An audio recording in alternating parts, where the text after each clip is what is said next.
నమస్తే అండి. చెప్పమ్మా. సార్ రీసెంట్‌గా ఉగాది సెలబ్రేషన్స్‌లో పవన్ కళ్యాణ్ గారు కామెంట్ చేశారండి జగన్మోహన్ రెడ్డి గారి మీద. అవునవును. 11 సీట్స్ ఉన్న వాళ్ళకి మాట్లాడే హక్కు లేదని కూడా. దీనికోసం ఏమంటారు సార్? ఇప్పుడు నా ఉగాది శుభాకాంక్షలు, రంజాన్ శుభాకాంక్షలు. పవన్ కళ్యాణ్ గారు చెప్పినటువంటి దాంట్లో నిజం ఉందండి. ఎందుకంటే ఒక రూల్స్ రెగ్యులేషన్స్ ఉన్నాయండి ప్రతి దానికి కూడా.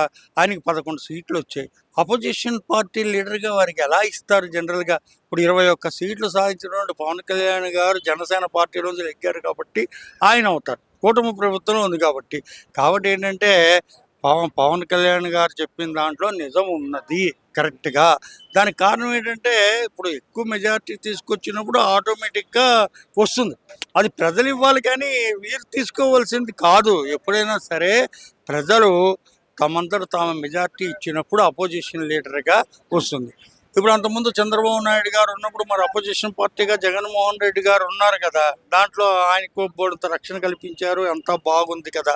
ఇప్పుడు ఏంటంటే పవన్ కళ్యాణ్ గారి యొక్క ప్రాధాన్యత ఎక్కువగా పెరిగిపోతోంది. ఆయనకి చాలా మంచి ఆదరణ లభిస్తోంది. మొన్న పిఠాపురంలో వారు జనసేన ఆవిర్భావ దినోత్సవం మీటింగ్ పెట్టారు కదా. ఆ మీటింగ్ కనీవిరిగని రీతిలో ఉందండి బాబు. ఎవ్వరూ నిజంగా నా రాజకీయ జీవితంలో ఇన్ని సంవత్సరాల నుంచి చూశాను కానీ ఎప్పుడు చూడలేదు. ఈడు కాకినాడ నుంచి పిఠాపురం వరకు ప్రతి 10 అడుగులకి ఒక కటౌట్, ఒక పెప్సీ.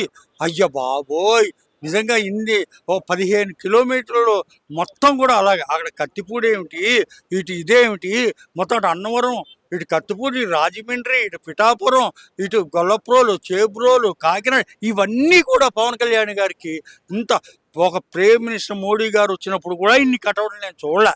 ఆ రోజు నేను వెళ్ళి పిఠాపురం వెళ్ళాను. నేను అమ్మవారి గుడికి వెళ్ళి చేసా. అప్పుడు దాంట్లో కూడా చెప్పాను, నేను అమ్మవారి గుడిని ఇప్పుడు ఎంత ప్రాధాన్యత ఎంతలా చేస్తున్నారు.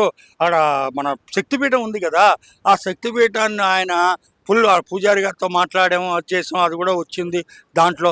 ఇప్పుడు ఏంటంటే పిఠాపురాన్ని ఎంతో అభివృద్ధి చేస్తున్నారు పవన్ కళ్యాణ్ గారు. మొత్తం అంతా ఎటువంటి డిస్ప్యూట్స్ లేకుండా ఇది చేశారు. ఆ టెంపుల్కి వచ్చి నామినేషన్ వేసినప్పుడు కూడా ఫస్ట్ వారు జనం ఇది చెప్పి వచ్చారు కదా. అక్కడికి వేసిన పిఠాపురంలో చాలా శక్తి ఎంతో ఇది. కాబట్టి ఆయన నియోజకవర్గాన్ని ఆయన అభివృద్ధి చేసుకుంటున్నారు. చాలా మంచి ఇది జరుగుతోంది. వారికి మంచి భవిష్యత్తు ఉంది. అందరూ ఏవేవో పుకార్లు చేస్తున్నారు కానీ అవి ఏమీ కాదు. ఆయన ఎప్పుడు కూటమిలోనే ఉంటారు, చంద్రబాబు నాయుడు గారితో కలిసే ఉంటారు. ఆయనకి నెక్స్ట్ సీఎం అయ్యే అవకాశం ఉంది. ఇప్పుడు కాకపోయినా ఎప్పటికైనా సరే పవన్ కళ్యాణ్ గారికి సీఎం అయ్యే అవకాశం ఉంది. కాబట్టి కూటమి మెయిన్ బీజేపీ వాళ్ళు చాలా సపోర్ట్ చేస్తారు. ఇటు అమిత్ షా గారు కానీ వీరు కానీ మొత్తం మోడీ గారు కానీ ఫుల్ సెంట్రల్ సపోర్ట్గా ఉంది. కాబట్టి ఏంటంటే పవన్ కళ్యాణ్ గారికి మంచి పవర్ వచ్చి ఆయన ఇంకా చాలా అభివృద్ధి పనులు చేసి ఆంధ్ర రాష్ట్రాన్ని ఎంతో అభివృద్ధిలోకి తీసుకెళ్తారు. నెక్స్ట్ టైం ఎలా ఉంటుందంటే ఇంకా బాగుంటుంది. ఇప్పుడు చంద్రబాబు నాయుడు గారు నెక్స్ట్ చేస్తారా, సీఎంగా ఉంటారా, లేకపోతే ఎవరికైనా ఇస్తారా వీళ్ళిద్దరిలో అని చెప్పి ఒక చిన్న సందేహం ఉంది.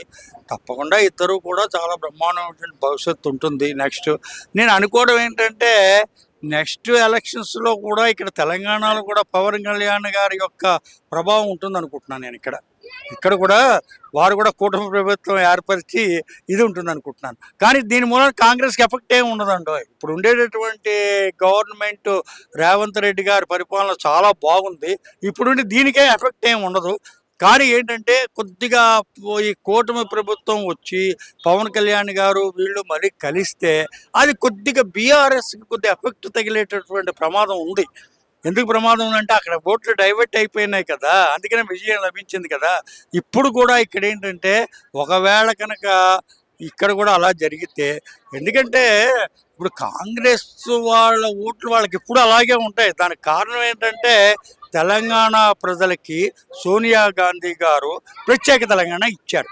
యాక్చువల్గా ఇచ్చారు కాబట్టి అభిమానం, ప్రేమ అన్నది వాళ్ళకి ఎప్పుడు అలాగే ఉంటుంది. ఇంకా ఎందుకంటే అంతకుముందు మరి ఎన్ని పోరాటాలు జరిగాయి. చెన్నారెడ్డి గారి టైం దగ్గర నుంచి ఇందిరాగాంధీ గారు ఏనాడు ఇవ్వలేదు కదా, ఒక్కొక్కళ్ళు అలా పెట్టారు. ఆ తర్వాత మళ్ళీ కేసీఆర్ గారు ఇది చేయడం, ప్రత్యేక తెలంగాణ సాధించుకోవడం, ఇవన్నీ ఇది సోనియా గాంధీ గారు చేసినటువంటి పని. కాబట్టి తెలంగాణ ప్రజలకి ఎప్పుడు కూడా కాంగ్రెస్ సోనియా గాంధీ గారి మీద అభిమానం, ప్రేమాభిమానాలు అలాగే ఉంటాయి.